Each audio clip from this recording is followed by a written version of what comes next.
Let's talk about a new P in the marketing mix, pricing. You know what a price is. It's what you pay for a product or service. As marketers, we describe price as the assignment of value or the amount the consumer must exchange to receive the offering. It includes money, goods, services, favors, votes, or anything else that has value to the other party. It answers the question, what is the value proposition worth? Setting a price can be a complex process. It involves the accounting and the finance departments, but it is considered to primarily be in the domain of marketing. We go through a process of 6 steps. The first step is setting pricing objectives. And then next we estimate the demand. We then determine costs, the key component that comes into play in setting the price. And then we examine the pricing environment. Next, we choose a pricing strategy, and then finally we get down to specific pricing tactics. Let's look at some of these now in more detail. When we're setting the pricing objectives take 5 major forms. For sales or market share objectives, marketers often use sales promotions or pricing discounts to try to meet these objectives. Often we have a profit objective. This is particularly true in business-to-business pricing. Competition drives pricing. We may choose to be at parity with other alternatives that are out there in the marketplace, or we may try to be the low price option. Image can be a factor. Perhaps we want to signal that we are a prestige product, or that our quality is high by pricing our product higher. Quality-focused firms believe that profit stems from customer satisfaction, and some firms price their products in a manner that helps to satisfy customers. The next step is to estimate demand. Now, demand refers to the customer's collective desire for a particular product. How much are they as a group willing to buy? A key question is how much does this desire fluctuate with changes in pricing levels? This concept is known as a demand curve. Economists use a graph of a demand curve to illustrate the effect of the price on the quantity demanded of a product.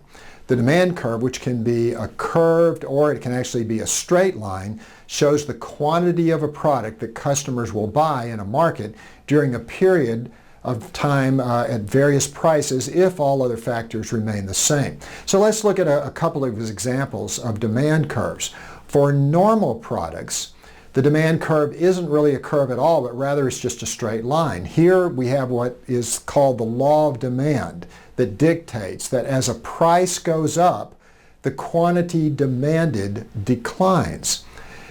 So look at this, and you might want to pause for just a moment, kind of go down the vertical axis and across on the horizontal axis and see how this works. And notice how for a particular price, $50, what the quantity is that's demanded, 60 units. However, the law of demand doesn't always accurately reflect how price and demand interact. For example, brands that are marketed on the basis of prestige or on the basis of status or just snob appeal are characterized by a very different sort of demand curve. For prestige products, in this situation, low prices make the product undesirable as consumers simply can't reconcile the idea of a low cost with a prestigious product. We're used to paying more for prestigious products. They may suspect that the brand is a counterfeit, for example. As price increases, so does demand, because we make inferences about the quality of the product and the prestige of the product. Some consumers feel that a product becomes more desirable as the price increases simply because not everyone can afford to buy it. However, as price continues to increase, some buyers are going to drop out of the market. They're just saying, that's just too much for me to pay. That's why we see the curve and we see demand start to fall off as the price goes up higher and higher after a certain point. The combination of these factors creates this backward-facing demand curve for prestige products. So for prestige products, a price increase may actually increase the quantity demanded. That's the main thing to take away, but that it is only up to a certain point. Again, I encourage you to pause and just take a good look at these two graphs and try to really get a good understanding of the way that this works. The curves we just saw showed two very different reactions to changes in price. The reality is that often is somewhere kind of in between, and we're interested in knowing how sensitive the demand for our products is to changes in price. We call this the elasticity of demand. When demand is affected by price changes, we say that there is elastic demand. When a price change has little or no effect on demand, we call that inelastic demand. The price elasticity of demand is calculated by dividing the percentage of change in the quantity demanded by the percentage change in price. If the resulting number is greater than 1, we say that the price is elastic. If the resulting figure, after we do this calculation, is equal to or less than 1, we say that the price is inelastic. So this slide gives you an example of elastic demand and how the price elasticity of demand can be calculated. So look at this example. In this example, a price decrease in the cost of pizza is being considered, and a $1 drop in price, a 10% decrease, results in a 15% increase in unit sales. So you may want to pause here and just make sure that you follow the logic of this calculation. Now here's an example of inelastic demand and how the price elasticity of demand can be calculated for that situation. A price decrease is also being considered. This 10% decrease in price resulted in a 5% increase in unit sales. The price elasticity of demand is calculated by dividing the two percentages as shown, and since the resulting calculation of 0.5 is less than 1, it means that in this case the demand with this kind of price is inelastic. So once again, hit the pause button, make sure you can follow this calculation. Now here we depict elasticity and inelasticity using graphs. The steep curve on the right shows that there was a very small move in quantity demanded for change in price, and thus that's inelastic. On the left, you see a typical kind of demand, and this is representing elastic demand. Next big step in the process is to determine cost. Estimating demand tells marketers how much they'll be able to sell at different prices. So then we consider costs to be able to go through the next step in formulating our price. Those of you who have already had accounting, or maybe you're in the middle of a basic accounting class, are going to recognize this basic formula in the terms here. Variable costs are the per unit costs of production that will fluctuate depending on how many units a firm produces. Often variable costs will go down with higher levels of production. And so this has to do with costs that occur, for example, for labor or for materials that you need to buy depending on how many units you're going to be producing. Fixed costs, on the other hand, are costs that do not vary with the number of units produced. And so fixed costs might include the rent or the cost of owning and maintaining a factory, utilities to heat or to cool, and the cost of equipment. When you combine variable costs and fixed costs, it yields total costs for a given level of production. As total cost fluctuates with differing levels of production, the price that the producers have to charge to cover these costs changes accordingly. So marketers need to calculate the minimum price necessary to cover all costs. You may have run into this term. It's called the break-even price. The break-even price is the quantity at which all costs are covered by sales or revenues. Above that point, you make a profit. Below that quantity, you are in a loss position because your costs are greater than your revenue. So let's look at an example of this. It tells us, the break-even analysis tells us the number of units which must be sold at a given price to cover total costs.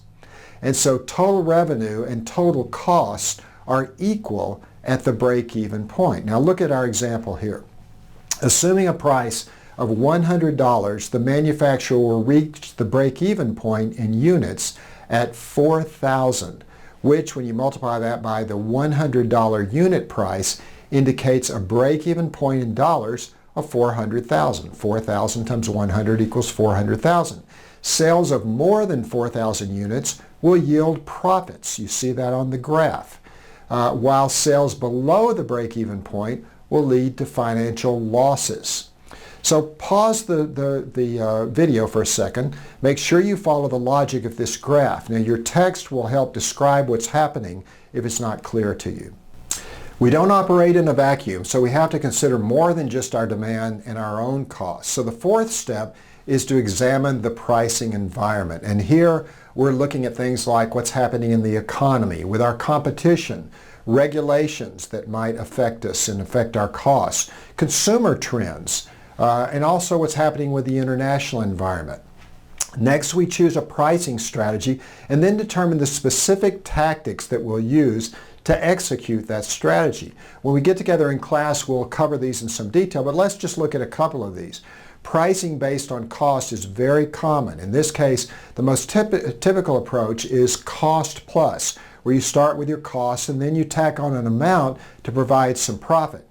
Often it's competition that's driving our price, particularly when we're coming to the party kind of late or when there are other dominant players in our market. Walmart is a big proponent of pricing based on customer needs. Their EDLP, or everyday low pricing strategy, is designed to keep prices low and to draw customers into their stores. Now, we'll look at tactics when we discuss this in class and get into some more detail on these. Prior to this point, pricing has been discussed primarily from the standpoint of economics. Now, you know, economics, which assumes that consumers make logical, rational evaluations of price. But of course, it doesn't always work that way, as certain psychological factors play havoc with these rational evaluations. This leads us into the very interesting area of psychological pricing strategies. For example, odd-even pricing. This is where we price something at $6.99 because that feels cheaper to us than $7. Price lining also fits in this category, and that's where we sell items in a product line at different prices. We have a limited number of price points, different specific prices for each that are set for the items in a product line, kind of good, better, best. From a marketer's viewpoint, this price lining maximizes profits by allowing the firm the opportunity to charge the highest price most customers would be willing to pay at each level. So we also have issues about legal and ethical issues related to pricing that we need to consider. This is particularly, here's a couple of them in the business to consumer area that we need to think about. One deceptive practice is known as bait and switch pricing. This is where we advertise a very low price item to try to bring the customer in, just like when we're fishing. This is the bait. And then when the customers get there, they find that the product is out of stock and they're offered a more expensive item. That's the switch. Sometimes salespeople even lie and tell customers that the item that was advertised is of poor quality. Ethical retailers should always offer a rain check for the advertised items that are out of stock and should also attempt to order sufficient quantities so they don't run out of stock. Now, loss leader pricing is another commonly used approach in the grocery industry, and this is where retailers advertise items at very low prices, sometimes even below cost, knowing that consumers who come to buy the item will likely shop for many items, which will more than make up for the money that's lost on the loss leader item. So we lead with this knowing it's going to be at a loss. Sometimes these loss leaders are specific to the season or maybe to a particular holiday. As long as the product is available, this is not necessarily unethical. However, some states frown on this practice and they've passed legislation that prevents wholesalers and retailers from selling items below cost. And the purpose of that legislation generally is to protect smaller retailers from the larger competition that can afford to do this kind of thing. There's also some opportunities for unethical pricing in the business-to-business area as well. One is through illegal price discrimination, where firms sell the product to certain channel members at different prices, and the effect of it is to lessen competition. You'll find that most of the regulation in this area is going to be focused on not allowing there to be unfair competition. And then also predatory pricing. This is where a firm sets a very low price and they're trying to just drive a rival out of business. So these are other ethical issues on the B2B side. And then price fixing. And this is where two companies get together and they conspire to keep prices at a certain level, usually a higher level than they would if they were not cooperating. And that is definitely illegal and unethical. So you can see that determining the optimal price involves looking into your crystal ball to try to determine demand, having a solid understanding of what your costs are, and looking at the environment in which you are operating. And then you make some good marketing decisions about which pricing strategies are going to be most effective. So be ready to discuss this topic in more detail and be sure and complete the quiz before we get together in class. See you soon.